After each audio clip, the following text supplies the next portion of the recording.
Houston, Texas is considered one of the best places to invest in the United States. As a matter of fact, Financial Times in their 2024 report has named Houston as the #1 city to buy your investment property. Also, as a real estate investor and a real estate agent myself, most of my properties or all of my properties are actually in Houston, Texas. I do own a couple of single family and multi-family. And why is Houston the best place to invest? Or why should I even consider Houston?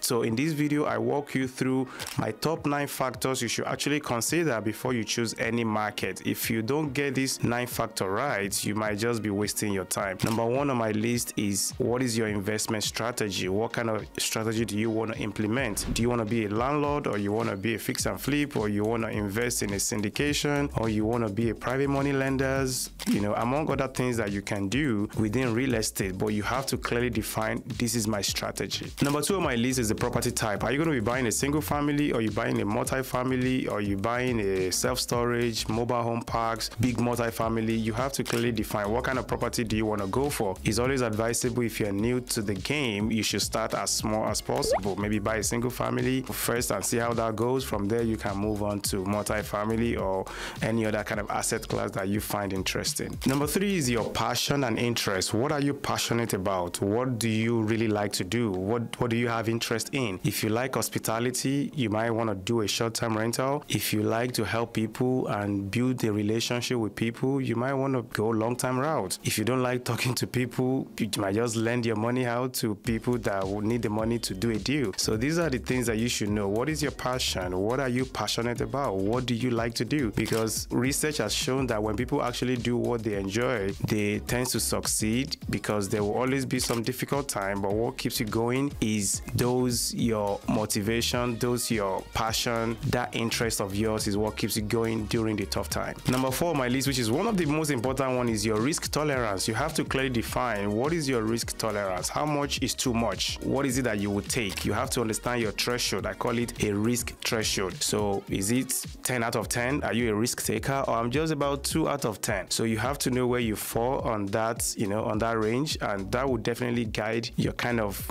property you should pursue, the kind of endeavor, the kind of market you should invest in. #5 is cash flow or appreciation, or you're looking for both. What are you investing for? What is your goal? Do you care about cash flow? That is, after you pay all your mortgage, your expenses, your property management, whatever is left is what we call cash flow. Or you care more about appreciation, or you're looking for a blend of both. You have to also understand, hey, what is my goal? And if that's my goal, what part of Houston market or Houston neighborhood, Houston city supports this kind of my goal to help me achieve that? Now, you might consider the likes of KD and Cypress. They have both the appreciation and the cash flow. And if you want to talk more about that, I would say reach out to me. I should be able to help you. #6 on my list is the available capital. You see, most of the time I talk to new investors, they only have $30,000 in their bank account and they want to go buy a 10-unit apartment complex. So I always tell them that this is unrealistic expectation. You should start from where you can start from. With $30,000, you're probably going to end up buying a single family, or maybe invest that in education, because you don't have enough money. But if you're talking about, hey, I have $700,000 in my bank account, now we can talk about,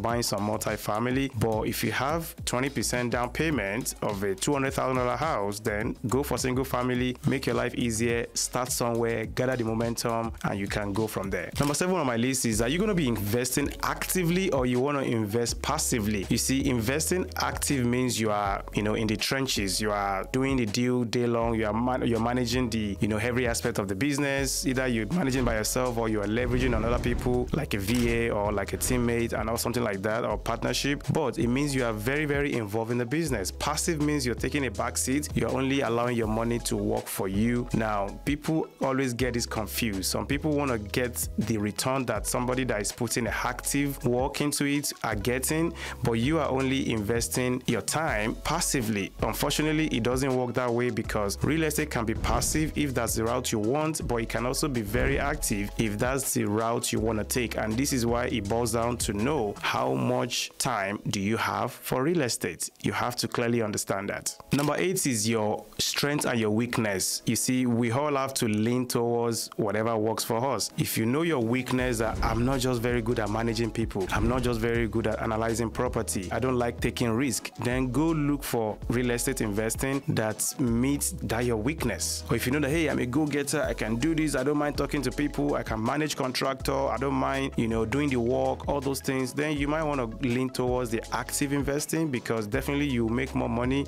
doing that, but it also exposes you to some risk, because the higher the risk, the higher the potential reward, and the higher the reward as well, the higher the potential risk that may happen. And that takes me to the last one, which a lot of people always get wrong, which is available time for real estate. I kind of mentioned this a little bit in my number 7. You do need to understand how much time do I have for real estate. Real estate can be passive, like I said, that is, you put a little bit effort and you're getting your return, and it can also be active as well, that is, I am doing the day-to-day running of the business to make sure that it is a profitable endeavor. But where people always get it wrong is that they don't want to put in the time, but they want the results, they want the reward that somebody that is putting all the time is getting. Again, it doesn't work that way. That would be unfair to those that are putting in a lot of hours, but you are only putting maybe 1 hour in a week, and somebody is putting 40 hours or to 60 hours in a week, and you want to get the same results with them. Unfortunately, that will not be fair to them. So these are the 9 factors you should consider before you choose any market. For me, I'm based in the Houston, Texas area. Most of my property that I own are in the Houston area. I've helped a lot of people, I think about 200 of them, to take action in real estate.